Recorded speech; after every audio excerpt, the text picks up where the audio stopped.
যানজটের আশঙ্কায় বাতিল হচ্ছে ভিক্টোরি প্যারেড, কমানো হচ্ছে অনুষ্ঠানের ব্যাপ্তি। তারপরও দুর্ঘটনা এড়ানো যায়নি আইপিএল জয়ী রয়্যাল চ্যালেঞ্জার্স বেঙ্গালুরুর বিজয় উৎসবে। পদদলিত হয়ে মারা গেছেন অন্তত 11 জন।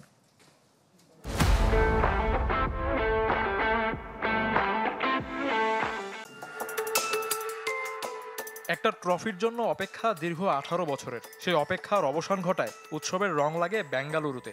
তবে সেই উৎসব বিষাদের রূপ নিতে সময় লাগেনি।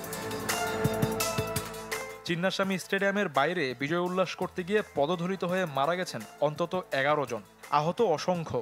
সময় গড়ানোর সঙ্গে সঙ্গে বাড়তে পারে আহত নিহতের সংখ্যা। সমর্থকদের মৃত্যুর খবর নিয়েই স্টেডিয়ামে যায় টিম বাস। স্টেডিয়ামের বাইরে স্বজন বিয়োগের আর্তনাদ চললেও ভেতরে অনুষ্ঠান চলেছে। বিষাদের কোনো ছাপ দেখা যায়নি স্টেডিয়ামে। ট্রফি হাতে মাঠ প্রদক্ষিণ করেছেন আরসিবির ক্রিকেটাররা।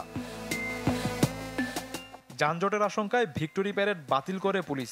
তাতে কি থেমেছিল না উৎসব? মানুষের ঢলকে সঙ্গী করেই ধীরে ধীরে বিধানসৌধে যায় কোহলিদের বাস। সেখানে কর্ণাটকের মুখ্যমন্ত্রীর তরফ থেকে তাদের দেওয়া হয় রাজকীয় সংবর্ধনা, যেখানে ক্যামেরার লেন্স বারবার খুঁজে নিচ্ছিল বিরাট কোহলিকে। আইপিএল ট্রফির জন্য আরসিবি আর কোহলির অপেক্ষার গল্পটা যে একই সুতোয় গাথা।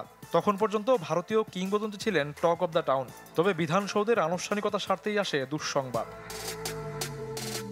ভারতীয় বিভিন্ন সংবাদ মাধ্যমের খবর, আরসিবির বিজয় উৎসবে শৃঙ্খলা ঠিক রাখতে ছিল 5,000 পুলিশ। পরিস্থিতি নিয়ন্ত্রণে না থাকায় পুলিশের সংখ্যা আরও বাড়ানো হয়। শফিউদ্দিন শাওন, চ্যানেল 24।